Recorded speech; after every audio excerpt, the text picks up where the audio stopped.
Hello everyone.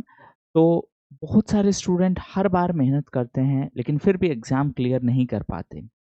बहुत से students के साथ इंटरेक्शन करने पे मैंने रियलाइज़ किया है कि बहुत कॉमन मिस्टेक्स है ये 5 मिस्टेक जो हर वो स्टूडेंट कमिट करता है जो फेल होता है। तो अगर आपको एग्ज़ाम क्लियर करना है तो इस बार आपको ये 5 मिस्टेक नहीं करनी है, ठीक है? देखते हैं कौन-कौन सी मिस्टेक हैं। ऐसा नहीं है कि स्टूडेंट मेहनत नहीं कर रहे, लेकिन फिर भी उनका सिलेक्शन नहीं हो रहा। उसके पीछे कारण क्या है कि आप बार-बार ये सेम गलतियाँ वापस रिपीट कर रहे हो, ठीक है? पहला सबसे बड़ा जो ब्लंडर है वो है प्रीवियस ईयर क्वेश्चंस को सही से ना कवर करना। देखिए, एक ह्यूमन साइकोलॉजी है, हमें हमेशा वो चीज़ चाहिए जो अभी तक हमें नहीं मिली। जो चीज़ हमारे सामने है हम उसकी वैल्यू नहीं करते। सिलेबस एक्सप्लिसिटली कमीशन ने डिटेल में दिया नहीं है। अब आपके लिए सिलेबस का सिर्फ एक सोर्स है वो है प्रीवियस ईयर क्वेश्चन। लेकिन प्रीवियस ईयर क्वेश्चन बोरिंग लगता है, जिसके लिए स्टूडेंट क्या करेंगे, नया टेस्ट सीरीज, ये वाला टेस्ट सीरीज, वो वाला टेस्ट सीरीज, इसके नए 50 क्वेश्चन, इसके नए 200 क्वेश्चन, इसके नए 500 क्वेश्चन।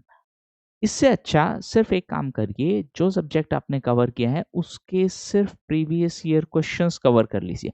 उसके बाद आपको जो टेस्ट सीरीज लगाना लगाइए, you are free to do so. But अगर आप प्रीवियस ईयर क्वेश्चन इग्नोर करके पहले test series, random test series cover करेंगे तो आप अपना फेलियर का रास्ता खुद बना रहे हैं। पहला सिलेबस और प्रीवियस ईयर क्वेश्चन है, they are the smartest way to prepare. और प्रीवियस ईयर क्वेश्चन से आपको 2 फ़ायदे होंगे। ए, आप आसानी से अपना सिलेबस कवर कर पाएँगे। बी, आपका कॉन्फिडेंस लेवल बहुत अलग होगा। ये चीज़ हमेशा ध्यान रखिए। अगर आपको पता है कि इस टॉपिक से पहले क्वेश्चन पूछा जा चुका है, तो आपका माइंड अपने आप नए क्वेश्चन बनाने लगेगा उस टॉपिक से। आपको आइडिया ही नहीं है कि क्वेश्चन किस टाइप का पूछा जाएगा, तो आप उसकी तैयारी कैसे करेंगे? ठीक है? तो सिलेबस और पीवाईक्यू हैं, they are the real game changer. बहुत आसान है, लेकिन फिर भी पता नहीं इसको क्यों इग्नोर कर रहे हैं। ठीक है? पहला चीज़, आपको पीवाईक्यू, अब पीवाईक्यू के लिए क्या फ़ॉलो करें? कोई भी कंपाइलेशन फ़ॉलो कर लीजिए। घटना चक्र इसलिए बोलते हैं क्योंकि वो कॉमनली मिल जाता है। आपके पास कोई दूसरा है तो भी कोई प्रॉब्लम नहीं है, लेकिन हर सब्जेक्ट के पीवाईक्यू आपके फिंगर टिप्स पे होने चाहिए। इनफैक्ट कुछ केसेस में मैं आपको बोलूँगा कि अगर आपकी तैयारी उतनी अच्छी है नहीं, आपके पास टाइम ज़्यादा नहीं है, आप पूरा सब्जेक्ट नहीं पढ़ना चाहते, तो सबसे पहले उसके पीवाईक्यू अच्छे से पढ़िए।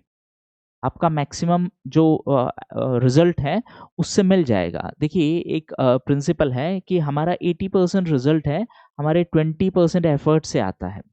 तो अगर आपको मान लीजिए लेट्स से कि आपने एंशिएंट और मेडाइवल नहीं पढ़ा है, पहली बात तो मैं रिकमेंड करूँगा कि आपको कवर करना चाहिए होलिस्टिकली। लेकिन मान लेते हैं कि अब आपके पास टाइम नहीं है और आप नहीं पढ़ पा रहे हैं उसको, उसके जितने भी पीवाईक्यू हैं उसको रट दो।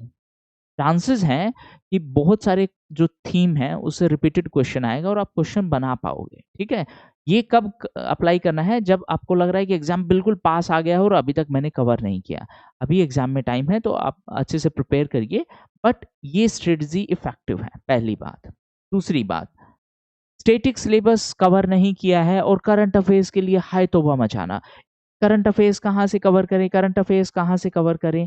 आपने स्टैटिक कवर किया? नहीं, वो तो अभी नहीं कवर किया है। करंट अफेयर्स स्टैटिक के बाद आएगा हमेशा लाइन में। जो प्रायोरिटीज़ हैं वो सॉर्ट आउट करिए। पहला प्रायोरिटी है पीवाईक्यू कवर करना, दूसरा प्रायोरिटी है सिलेबस का हर एक टर्म कवर करना, तीसरा प्रायोरिटी जाके आएगा करंट अफेयर्स। अब इसमें भी एक और हाय तौबा, बिहार स्पेसिफिक करंट अफेयर्स कब होगा, कैसे करें, कितने सोर्सेज़ फॉलो करें?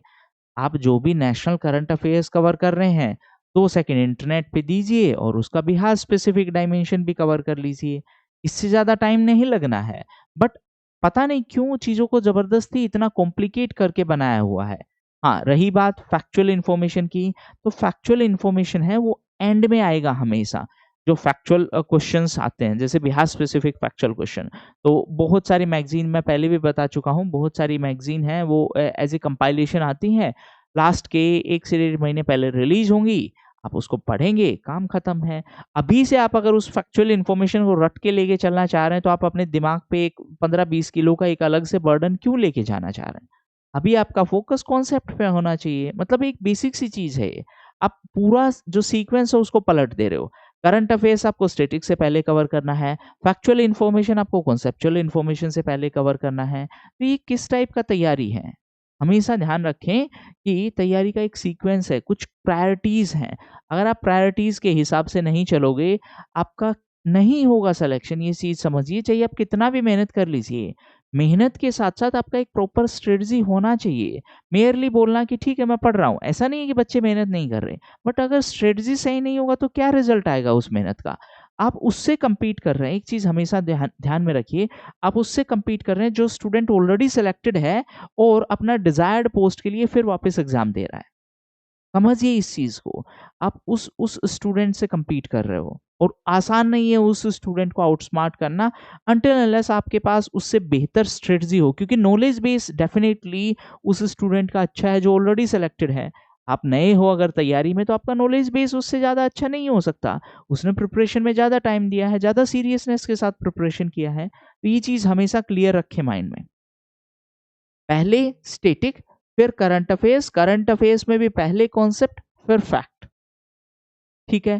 थर्ड जो मिस्टेक है कि प्रीलिम्स से पहले मेंस का सिलेबस के बारे में भी आइडिया नहीं है और फिर सोच रहे हैं कि प्रीलिम्स और मेंस के बीच में जो टाइम आएगा, उसमें हम मेंस की तैयारी कर लेंगे। अब फिर से मैं वही बात बोलूँगा, ऐसे भी कैंडिडेट हैं देखिए, कमी जो स्टेट पीसीएस और यूपीएससी है उसके साथ एक अच्छी और एक बुरी चीज़ क्या है, बहुत सारे लोग हर बार प्रीलिम्स लिखते हैं। बहुत सारे लोग मतलब जो हर बार प्रीलिम्स क्लियर करते हैं। अब प्रॉब्लम कहाँ पे है कि अगर आप सोचेंगे कि प्रीलिम्स और मेंस के बीच के टाइम में अगर आप अपना मेंस का सिलेबस कवर करेंगे, तो आई कैन गारंटी यू आप पूरा उस टाइम में परेशान ही रहेंगे। लेकिन जिस स्टूडेंट ने प्रीलिम्स से पहले अपना मेंस का सिलेबस कवर कर लिया है, वो सिर्फ 3 चीज़ों पर ध्यान देगा, जिसको मैं यूजुअली बोलता हूँ एसीआर। एशिया एसीआर क्या है? आंसर राइटिंग, करंट अफेयर्स और रिविज़न। बस ये 3 चीज़ें करनी है प्रीलिम्स और मेंस के बीच के गैप में। उसके अलावा कुछ और पॉसिबल नहीं है। हाँ, आप अगर कोशिश करेंगे कुछ और पॉसिबल करने की, तो वो आपका नुकसान है। क्योंकि जो स्टूडेंट ने पहले मेंस कवर कर लिया है, स्टैटिक पार्ट की मैं बात कर रहा हूँ, मेंस का सिलेबस का जो स्टैटिक पार्ट है, जो कवर कर लिया है, तो वो स्टूडेंट उस टाइम पे सिर्फ़ आंसर राइटिंग करेगा, रिविज़न करेगा और बार-बार सेम चीज़ों को रटेगा। रटेगा तो सीधी-सी बात है उसका आंसर आपसे बेहतर होगा। कोई रॉकेट साइंस नहीं है यहाँ। इसको भी ज़बरदस्ती कॉम्प्लिकेट करके रखा हुआ है, ठीक है? इसीलिए जो 90 डेज़ प्लानर है उसमें मेंस का आंसर राइटिंग का भी मैं इंक्लूड कर चुका हूँ। सिर्फ़ उस पैटर्न के हिसाब से चलिए। इससे होगा क्या कि आपका मेंस भी साइमल्टेनियसली चलता जाएगा और प्रीलिम्स भी साइमल्टेनियसली चलता जाएगा। एक चीज़ समझिए, आपका सिलेक्शन मेंस की वज़ह से होगा। प्रीलिम्स सिर्फ़ आपको मेंस लिखने का रास्ता दे रहा है। सिर्फ वो एक चाबी है मेंस लिखने की। प्रीलिम्स का स्कोर काउंट नहीं होता है फाइनल रैंक में, तो प्रीलिम्स अगर आप टॉप भी करेंगे तो भी उसका कोई बहादुरी नहीं है। मेंस में आपको सिलेक्शन लेना है और मेंस में अच्छा स्कोर करने के लिए आपका मेंस का सिलेबस है वो कवर होना चाहिए, उसके नोट्स कवर होने चाहिए। अगर नोट्स नहीं होंगे तो एक और नई दिक्कत आएगी, देखो समझो। एक ही दिन में जैसे मैं जीएस 2 की बात करूँ, एक ही दिन में आपका पॉलिटी भी है, उसी दिन आपका इकोनॉमी, ज्योग्राफी और साइंस टेक, जीएस 2 में ये सब्जेक्ट हैं। अब आपको क्या लग रहा है अगर आपके नोट्स नहीं होंगे तो आप इन सब सब्जेक्ट को रिवाइज़ कर पाएँगे क्या? और अगर आप रिवाइज़ नहीं कर पाए तो आपको क्या लग रहा है कि आप उस टाइम फ्रेम में आंसर लिख पाएँगे? नहीं, आप सोचते ही रह जाएँगे। तो कोशिश ये करो कि आपका जो मेंस का कोर सिलेबस है, वो कवर हो और उसके नोट्स रेडी हो, वो भी कब? प्रीलिम्स से पहले। प्रीलिम्स के बाद में आपको क्या करना है? इन नोट्स को रिवाइज़ करना है, इसमें करंट अफेयर्स ऐड करना है और आंसर राइटिंग करनी है। आंसर राइटिंग के लिए बाद में आप टेस्ट सीरीज़ दे सकते हो, लेकिन चाहे वो प्रीलिम्स का टेस्ट सीरीज़ हो, चाहे वो मेंस का टेस्ट सीरीज़ हो, टेस्ट सीरीज़ हमेशा ऑफ़लाइन मोड में देंगे, एग्ज़ाम लाइक एनवायरनमेंट में देंगे।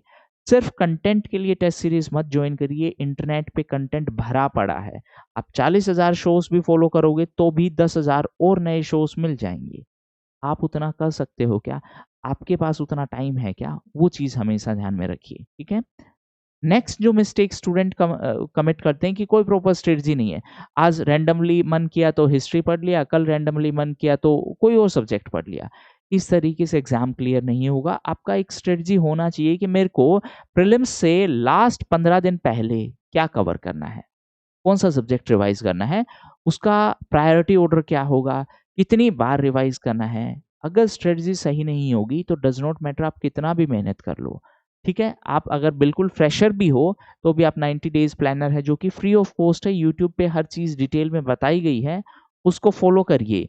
एक राउंड जैसे ही हम अपने सिलेबस का कवर करेंगे, फिर आपको रियलाइज़ होगा कि आप इस रेस में आपकी प्रिपरेशन जर्नी इतनी आसान हो जाएगी। जो चीज़ें आपने ज़बरदस्ती कॉम्प्लिकेटेड करके रखी हैं, वो सिम्प्लिफाइड हो जाएँगी। और अगर आपका प्रिपरेशन का जो स्ट्रेटजी सिंपल है, उसको लागू करना बड़ा आसान है और लागू किया तो आई कैन बेट कि आपका सिलेक्शन हो जाएगा। बट उसके लिए आपको इस 90 डेज़ प्लानर को बहुत ही रॉक सॉलिड वे में कवर करना पड़ेगा। क्योंकि आप नहीं कवर करेंगे, आपका कॉम्पिटिटर कवर कर रहा है। ठीक है? तो स्ट्रेटजी होना ज़रूरी है।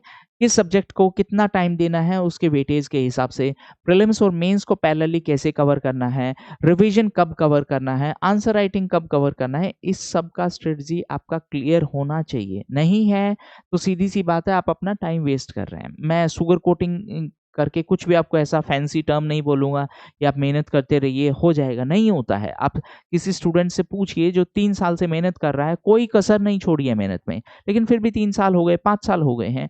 क्यों हैं? क्योंकि एक प्रॉपर स्ट्रेटजी नहीं है, प्रॉपर गाइडेंस नहीं है, ठीक है?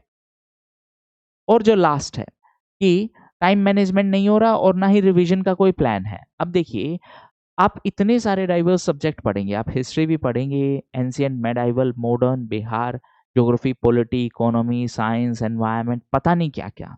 करंट अफेयर्स में आपको एनवायरनमेंट भी पढ़ना है। तो आप इतनी सारी चीज़ें पढ़ के सब याद तो नहीं रख सकते हैं। उसके लिए तरीका क्या है? उसके लिए तरीका ये है कि आपको रिवाइज़ करना पड़ेगा। इतनी बार रिवाइज़ करना पड़ेगा कि वो इन्फॉर्मेशन आपके दिमाग में स्टोर होने लगे। उसके लिए आपका रिवीजन होना ज़रूरी है और रिवीजन कब होगा? जब आप अपना टाइम मैनेजमेंट प्रॉपरली करेंगे।